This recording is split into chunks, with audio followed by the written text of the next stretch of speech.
Saatnya ngopi bareng, namun sebelumnya jangan lupa like, subscribe, dan tekan tombol notifikasinya. Serta bagikan kepada yang lain.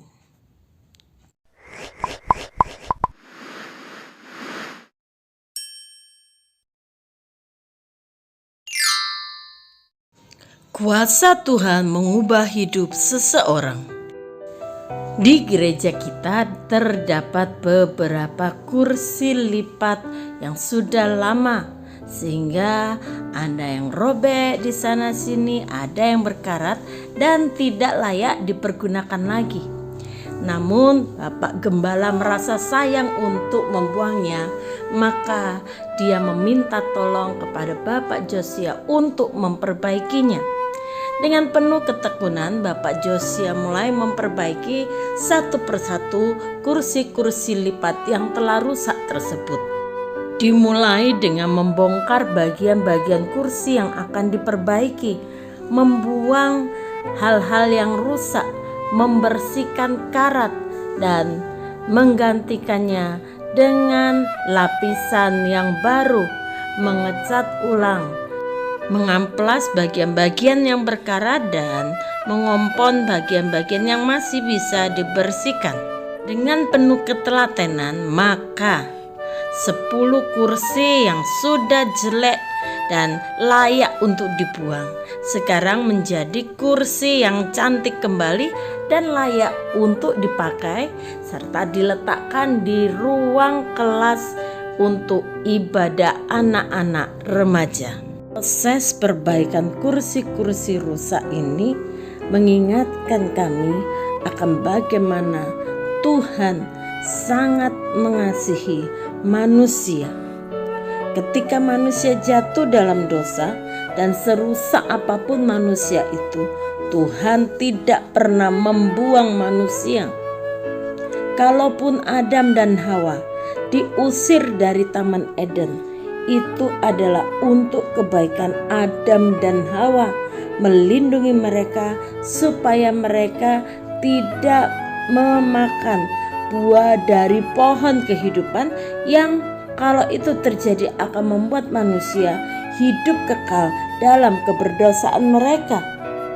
Adam dan Hawa harus keluar dari Taman Eden, merupakan pendidikan yang Tuhan sedang kerjakan kepada Adam dan Hawa supaya mereka menjadi manusia yang bertanggung jawab atas kehidupan mereka. Seberdosa dan serusak apapun manusia, Tuhan tetap adalah kasih. Karena itu Dia berusaha untuk menyelamatkan manusia dari maut, dari kebinasaan.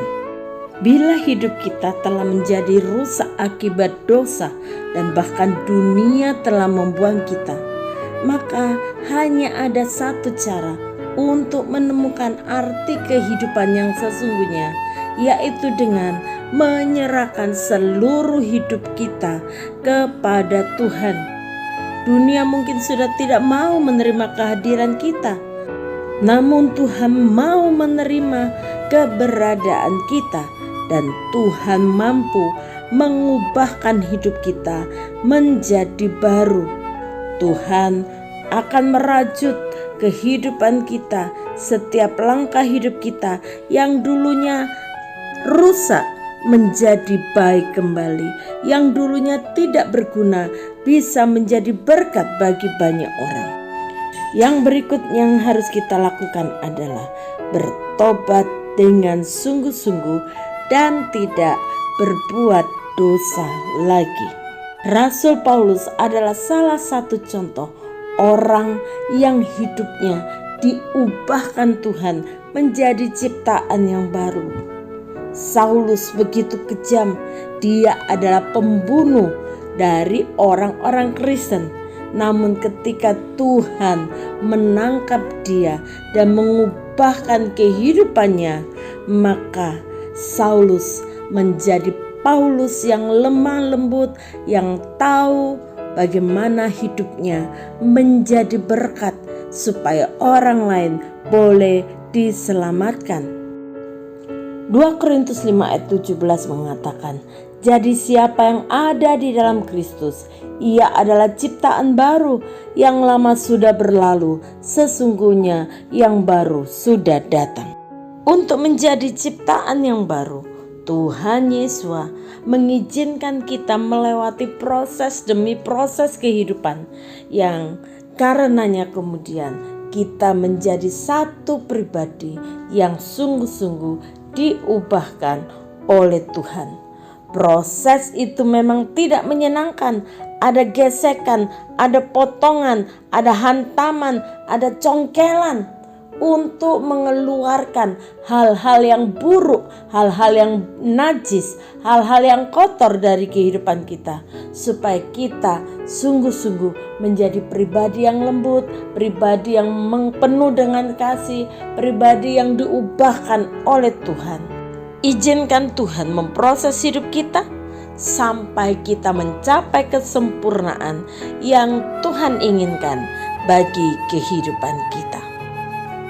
Bapa, kami bersyukur Engkau mengasihi kami begitu rupa, sehingga sekalipun akibat dosa kami telah menjadi manusia yang rusak, yang kotor, yang penuh dengan segala macam kekurangan, namun Engkau tidak membuang kami begitu saja. Tuhan, Engkau rela memberikan hidup-Mu bagi kami, supaya kami yang harusnya binasa memperoleh hidup yang kekal di dalam Engkau. Karena itu Tuhan, kami berserah kepada Tuhan. Kami mau terus mengizinkan Engkau memproses kehidupan kami, sehingga kami boleh menjadi ciptaan yang baru yang menyenangkan hati Tuhan. Bapa, tolong kami setiap saat, setiap waktu dalam kehidupan kami, dan pada akhirnya kami akan merasakan Tuhan, Engkau baik dalam hidup kami. Kami yang rasanya tidak mungkin diubahkan, oleh kasih-Mu kami diubahkan. Terima kasih Bapa, kami dulu tidak berguna, di dalam Engkau kami akan berguna. Dulu kami telah hancur, tetapi Engkau telah memulihkan hidup kami.